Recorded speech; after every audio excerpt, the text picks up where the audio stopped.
అనసూయ గారికి ఇప్పుడు టైం వచ్చింది, ఈ పాట ద్వారా టైం వచ్చింది కాబట్టి అది భయ్య మీ క్వశ్చన్కి ఆవిడ ఆన్సర్. Thank you. సత్యనారాయణ గారు సారీ, మీ ప్రశ్న చాలా బాగుంది.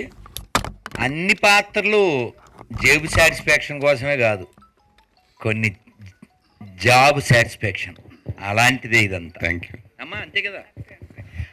ఒక క్లారిటీ, అది 101 దర్వాజాల ఇల్లు మా తాతగారి చెల్లి వాళ్ళ ఫ్యామిలీ గురించి, అంటే బ్లడ్ ఆఫ్ కోర్స్, బట్ ఎవరి క్రెడిట్ వాళ్ళకి ఇవ్వాలి ప్లీజ్.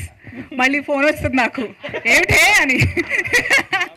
మామూలుగా అనసూయ ఎవరు ఏ కామెంట్ చేసినా చిటికలో ఏకిపారేసే అనసూయ, ఇది రిలీజ్ తర్వాత చాలా కామెంట్స్ మీకు రావచ్చు, వస్తాయి కూడా. సో ఆటకి ఎలాగ అప్పుడు 35 ఉన్నాయి, ఇప్పుడు 39 వచ్చాయి, ఏదో ఒక అర్థం ఉండాలి కదా. ఏకి పారేయడం ఉంటుంది కానీ తరీకా బదిలేగా, దట్స్ ఆల్. సత్యనారాయణ గారు మామూలుగా రజాకారులు వికృత్యాలుగా బలైపోయి చాలా మంది కుటుంబాలు చాలా ఉన్నాయి. సో వాళ్ళని మీరు, వాళ్ళ వారసులు మీరు వాళ్ళకి పర్సనల్గా కలిసి వాళ్ళ విషయాలు కూడా తెలుసుకుని ఈ మూవీలో పెట్టడం ఇలాంటివి జరిగినాయి అనుకోవచ్చు. అవునన్నయ్య, నేను మామూలుగా వాళ్ళ మధ్యలో పుట్టి పెరిగాను కాబట్టి, ఆ ప్రాంతం మీద పుట్టి పెరిగాను కాబట్టి నాకు అందరితో పరిచయాలు ఉన్నాయి. కొంతమంది ఫైటర్స్తో ఎక్కడైతే నేను ఒక హీరోగా చూపించానో ఆ హీరోతో నేను ఒక 2 years ఒకే గదిలో ఉండి జర్నీ చేయడం కూడా జరిగింది. ఒక పెద్ద ఆయన పేరు చెప్పని ఇప్పుడు వాళ్ళ ఫ్యామిలీస్ని, ఇప్పుడు కొందరు చందానగర్లో, ఎల్బీ నగర్లో వాళ్ళ ఫ్యామిలీస్ 60-70 ఏళ్ళ పెద్ద వయసులో ఉన్న ఫ్యామిలీస్, కూతుర్లు కొడుకులు ఉన్నారు. వాళ్ళని కలిశాను. బైరాన్పల్లి వెళ్ళాను, గుండ్రాంపల్లి, ఎవరినైతే ఇక్కడ పెట్టానో వాళ్ళ ఫ్యామిలీతో అందరితో మాట్లాడి నేను చదివింది ఆధారంగా చేసుకొని చేశాను. ఒకటి ఏంటంటే, ఇది రిలీజన్ అవన్నీ ఆ మతం ఈ మతం అని మాట్లాడుతున్నారు, బట్ నాకు మన గురించి తెలిసింది ఏంటంటే భారతదేశంలో ఎవరైనా సరే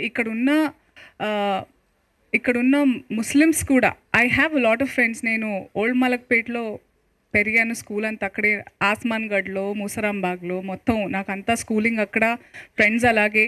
ఐ హ్యావ్ రియలీ గుడ్, అది ఇది అని కాదు, అన్నిట్లోనూ మంచి చెడు ఉన్నట్టు ఇక్కడ ఉన్నారు అక్కడ ఉన్నారు. కానీ మన దగ్గర ఏంటంటే వీ నెవర్ టేక్ రివెంజ్. మనందరం అవెంజ్ చేస్తాము, మన పని మనం చూసుకుంటాం, మనం వద్దు అని అడ్డుగా గట్టిగా ఉంటాం. కానీ వీ నెవర్, మన ధైర్యం ఏంటంటే, అనేది ఏంటంటే మన భారతదేశంలో, మన ధర్మంలో వీఆర్, మనకి భయం ఎక్కువగా ఎందుకు లేదు, మన పని మనం ఎందుకు చూసుకుంటామంటే మనకు తెలుసు మనం కరెక్ట్ అని. మా అమ్మ ఎప్పుడూ చెప్తూ ఉండేది, నువ్వు రైట్ అయినప్పుడు నీకు భయం ఉండదు. అండ్ నాకు అదే అనిపిస్తుంది. అందుకే చాలామంది అంటారు మీరు అంత ధైర్యంగా అయినట్టు. నాకు తెలుసు భయ్, నేను తప్పు చెప్పట్లేదు, నాకు తెలుసు. Why should I be scared of anything. మన వరకు ఒక పార్టీకి సపోర్టింగ్గా ఈ సినిమా వస్తుందని ప్రచారం బాగా ఎక్కువ జరిగింది. అయితే ఇప్పుడు కరెక్ట్గా పార్లమెంట్ ఎలక్షన్స్ ముందే ఈ సినిమా రావటం. నా తమ్ముడు సురేష్ అడుగుతున్న ప్రశ్నకు నేను చాలా చక్కటి జవాబిస్తా.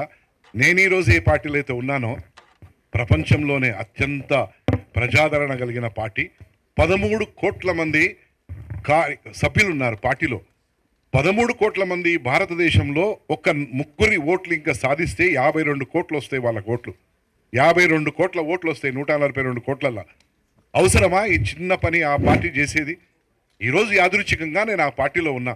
ఇంకొకటి, ఈరోజు మన నరేంద్ర మోడీ గారు మన ప్రధానమంత్రి. ఇప్పటి వరకు మనం ఇటువంటి ప్రధానమంత్రిని చూసినామా ఎవరినైనా? 500 సంవత్సరాల తర్వాత మనం పోరాటం చేసి లక్షల మంది చచ్చిపోయి మొత్తం పరేషాన్ అయి బర్బాద్ అయి కోట్ల చుట్టూ తిరిగి 500 సంవత్సరాల తర్వాత మన దేవునికి, మన శ్రీరామునికి ప్రాణప్రతిష్ఠ చేయడం అనేది మనందరి భాగ్యం కదా.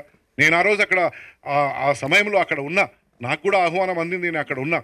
ఎంత నేను ఆనందపడిపోయానంటే అసలు ఎన్ని జన్మల సుకృతమో పుణ్యమో అని నేను అనుకున్నా.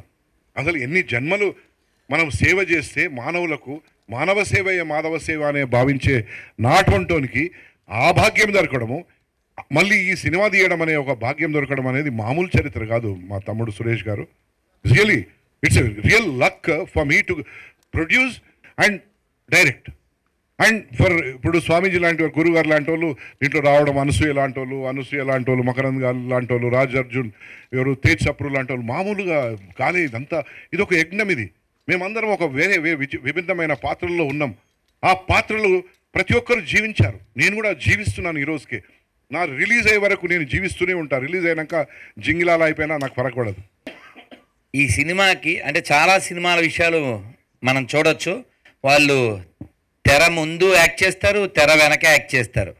ఇక్కడ 2 యాక్షన్ లేవు, ఓన్లీ ఫ్యాక్షను. నిజం, గట్స్ ఉన్నోడికి హిట్స్ ఉంటాయి.